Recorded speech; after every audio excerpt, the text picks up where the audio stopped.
Hello all, myself Mushida Yasmin, Assistant Professor from SNS College of Physiotherapy. This presentation is about developmental delay. This presentation is based on design thinking approach in developmental delay, which consists of empathizing, defining, ideating, prototyping and testing the developmental delay study. To empathize it, we need to understand the need of the developmental delay cases. And to define it, we need to identify what nature of developmental delay is it. And to ideate it, we need to frame a physiotherapy intervention and interdisciplinary approach to the treatment of developmental delay.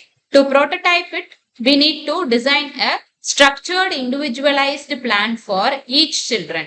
And finally, to test the outcome, we need to implement what and all we have followed in the physiotherapy approaches to monitor the progress. And in case if there is any need to modify the plan, we need to modify it and reassess the milestone whenever necessary. To introduce about the developmental delay, it is a failure to achieve age-appropriate skills compared to peer group. To define the developmental delay, it's a condition where a child does not reach the normal developmental milestone within expected time frame. So the global developmental delay is considered delay in more than two domains, either physical, motor, sensory, social, global, cognition. So in case of all these domains, in case of the child is missing the development within more than two domains, it is considered as a developmental delay. So in this picture, you can see clearly what are all the signs of the developmental delay. There will be a difficulty in speech and language, difficulty in problem solving and logical reasoning in the children, and trouble with the learning in the school, and unable to get dressed up with her or his own, and difficulty in communicating and socializing with the others. Poor vision will be there, and perception skill will be poor, and limited motor skills will be there, and unable to walk, crawl, or sit up or roll. That is the improper milestone will be there. Etiology, which means causes, which causes the developmental delay, or prenatal, perinatal, and postnatal causes. Prenatal causes include genetic syndromes, intrauterine infections, maternal malnutrition, substance abuse during the pregnancy. Perinatal, during the birth, asphyxia, prematurity birth or low birth weight or neonatal sepsis, these can all lead to developmental delay. And in postnatal causes, central nervous system infections, head injury, malnutrition, neglect, and environmental deprivation also triggers the developmental delay. What are all the risk factors for the developmental delay? Socioeconomic status, which is very low, that gives the limited access to resources and opportunities. Next, the lack of stimulation, insufficient environmental and social interaction. This is isolation of the children, not to allow participating in social skills. Next, in chronic medical conditions like health issues that impact the development, and consanguinity marriages that plays a bigger risk factor role in developmental delay. Increased genetic risks due to close family relations in marriage, which is both the mother and the father are from the same family. Next, the family history, genetic predisposition to developmental disorders. So these are all the risk factors which predispose the developmental delay. So developmental milestones, which are all gross motor, fine motor, speech and language, cognitive, social and emotional. Gross motors are sitting, standing, walking. Fine motor, grasping, gripping, manipulating an object and all. Speech and language, the child has to produce a babbling sound and first word has to be expressed and sentences one by one will be learned. And cognition, problem solving, learning, and social and emotional skills, interaction, playing, bonding, these and all will be developing step by step. But in case of developmental delay, all these domains will get affected one by one. Or in some cases, only particular domain can also completely not present. So this picture, you can see a normal developmental milestone, the 1 month, 4 month, 5th month, 7th month, 8th month, 9th month, 10th month, 11th and 12th. The first month, the baby is in a supine. In the 4th month, the baby has to roll over. The 5th month, the baby has to turn this side and that side. And 7th month, starting crawling.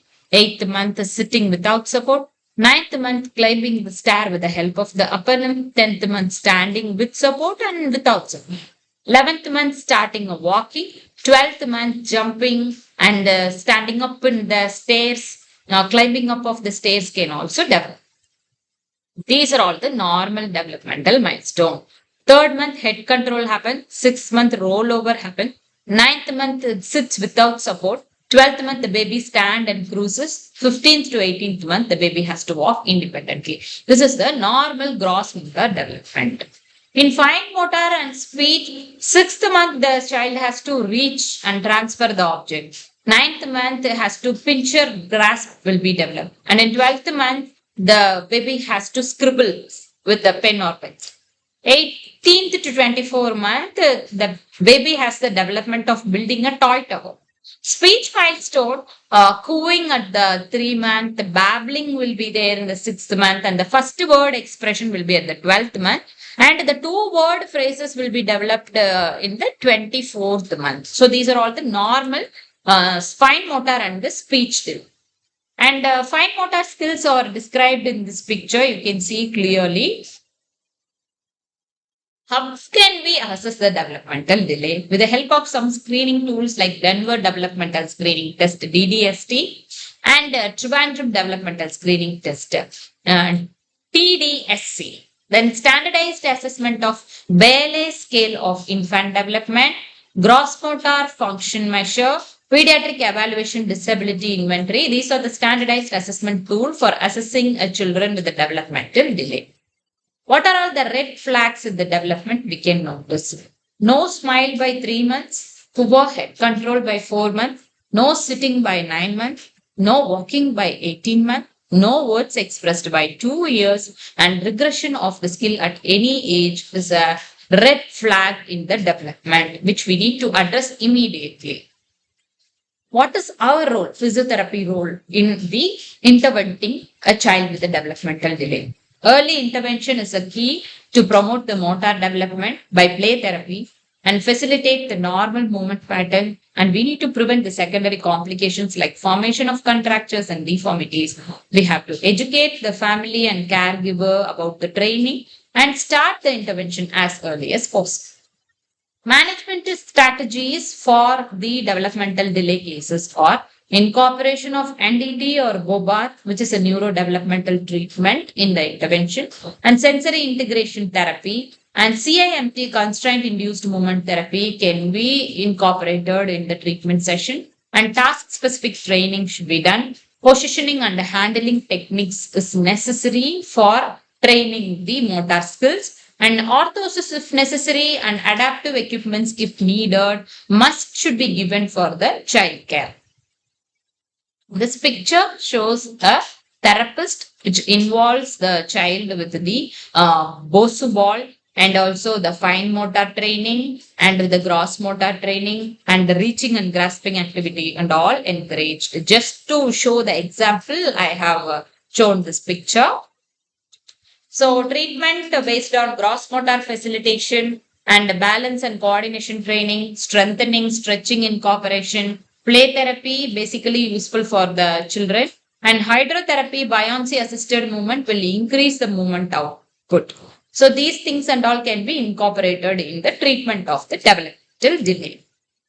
So far I have discussed about what is developmental delay and what are all the normal developmental milestones in motor, fine motor and speech. And in case of motor or speech delay or developmental delay, what will be the red flags and also what treatment strategies can be used for treating the developmental delay. Hope it was useful. Thank you.